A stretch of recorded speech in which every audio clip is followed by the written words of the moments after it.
Have you ever felt something so specific, but you had no word for it? Like that strange moment when you stare out of a car window at night and suddenly feel disconnected from your own life?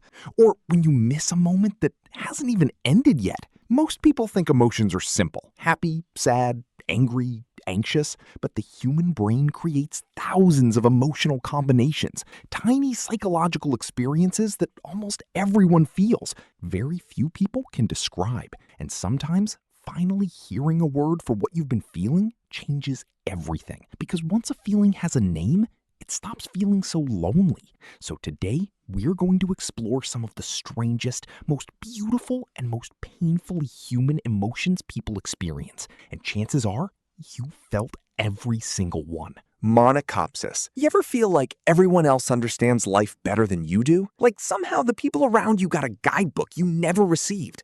You're in a room full of people laughing naturally, talking naturally, existing naturally. And meanwhile, you feel like you're constantly trying to figure out the correct way to be human. That feeling has a name: monachopsis. It's the subtle but painful sensation of feeling slightly out of place in the world. Not dramatically different, not completely isolated, just off. Like you're emotionally out of sync with everyone else. A lot of people feel this during their late teens and 20s. Because that's when you realize adulthood isn't as organized as you imagined. Most people are improvising, pretending, trying to look confident while secretly doubting themselves. But when you're dealing with monachopsis, you assume you're the only one struggling. So you become hyper-aware of yourself. You overthink conversations after they end. You compare your progress to everyone around you. And eventually, you start feeling disconnected, even in crowded places. The strange thing is, most people around you probably feel the exact same way. They're just hiding it too. Anemoia. There's a weird sadness some people feel for time periods they never even lived through.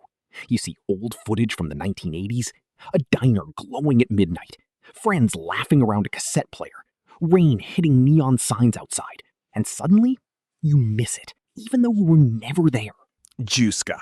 Have you ever rehearsed an argument in your head that never actually happened? You're in the shower, walking home, trying to sleep, and suddenly, you're imagining a perfect conversation. You finally say exactly what you wanted to say. The other person finally understands you. You finally win. That mental habit is called Jouska, a hypothetical conversation you repeatedly play inside your head. Almost everyone does this because the brain hates unresolved emotion. When something bothers you, your mind keeps revisiting it, trying to regain control over an outcome you can't change anymore. That's why people replay breakups, awkward moments, embarrassing mistakes, arguments from years ago. The brain thinks maybe if we think about it one more time, we can fix it. But most of the time, it just traps you inside emotional loops. And the dangerous part is, the imaginary version often feels more real than reality itself. So you start emotionally reacting to conversations that never even existed. Kenopsia. There's something unsettling about empty places. A school hallway during holidays, a shopping mall after closing time, an amusement park in the rain. Places designed for energy and noise suddenly become silent, and the silence feels wrong. That feeling is called kenopsia. The eerie atmosphere of a place that's usually full of people, but is now abandoned. What makes it uncomfortable is contrast. Your brain remembers what the place is supposed to feel like. Movement, voices, life. So when all of that disappears, it creates emotional dissonance. It almost feels like walking through a memory after everyone has left it behind. That's why old childhood places can feel so strange. You return expecting familiarity, but instead, you feel distance. The location stayed the same. You didn't. Dénouement. One of the most frustrating feelings a human can experience is wanting to warn their younger self. You look back at old versions of yourself, the insecure version, the heartbroken version, the version panicking over things that eventually worked out. And you wish you could sit beside that person for 5 minutes just to say, you're going to survive this. That feeling is called dénouement. The bittersweet awareness of how impossible it is to communicate your current wisdom to your past self. because experience changes people in ways advice never can. You can tell someone not to fall for the wrong person. They still might. You can tell someone failure won't destroy them. They still need to live through it. Human beings rarely learn emotionally through information alone. We learn through pain, embarrassment, loss, regret. And that's what makes growth so slow. Sometimes the lessons that save you later can only be understood after they break you first. Liberosis. Most people spend their lives trying to gain control. Control over money, time, relationships, the future. But eventually, some people become exhausted by constantly carrying responsibility. And deep down, they begin craving the opposite, the desire to care less. That feeling is called liberosis, the longing to feel less concerned about things. Not because you're lazy, not because you've given up, but because your mind is tired. You get tired of overthinking, tired of trying to predict every outcome, tired of carrying emotional pressure all the time. So sometimes you fantasize about disappearing for a while. No expectations, no deadlines, no emotional weight, just silence. The scary part is that many highly responsible people secretly feel this. The people who look the strongest on the outside are often the most mentally exhausted underneath. Vellichor! There are moments when someone reveals something deeply personal to you, and instead of feeling awkward, you feel strangely close to them. Like the emotional walls suddenly disappeared.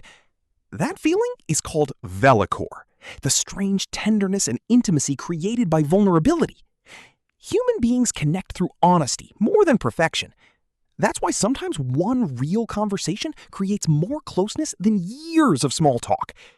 When someone admits they're scared, lonely, confused, or emotionally struggling, it gives other people permission to stop pretending too. And for a brief moment, people stop performing. They become real. Ironically, the parts of ourselves we try hardest to hide are often the exact parts that make others feel connected to us. Astrape. There's a specific feeling some people get during thunderstorms. The sky turns dark, rain starts hitting the windows, thunder shakes the room, and instead of fear, you feel calm, protected, comfortable, almost cozy. That emotional response is called Astrape. For many people, storms create a psychological barrier between themselves and the outside world.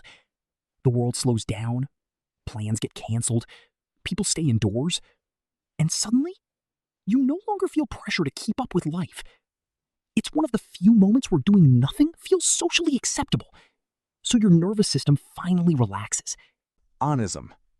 Human beings are capable of imagining infinite possibilities, but reality only allows us to live one life, one path, one timeline. And sometimes that realization hurts. That feeling is called onism, the awareness of how little of the world you'll actually experience. You'll never know most people, never visit most places, never live most versions of your life. There are alternate versions of you that technically could have existed. Different careers, different cities, different relationships.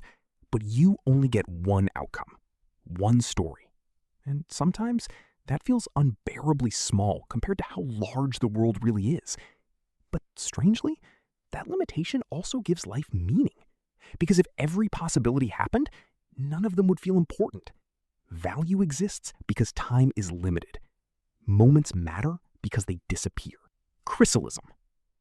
Have you ever sat inside while heavy rain poured outside and felt completely disconnected from the chaos of the world? You're wrapped in a blanket, the room is dim, the rain becomes background noise. And for a little while, you feel emotionally protected from everything outside your walls. That feeling is called Chrysalism, a temporary state of emotional shelter.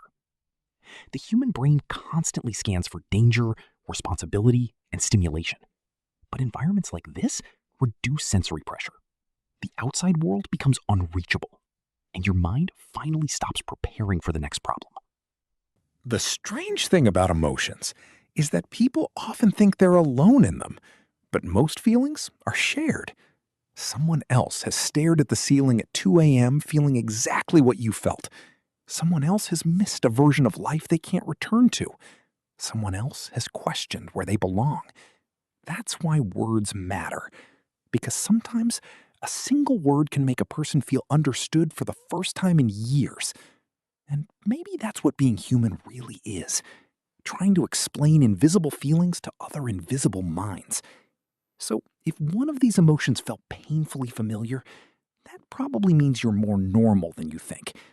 And if this video helped you understand yourself a little better, maybe share it with someone who's been feeling something they couldn't explain either. Because sometimes people don't need advice. They just need to know that what they're feeling has a name.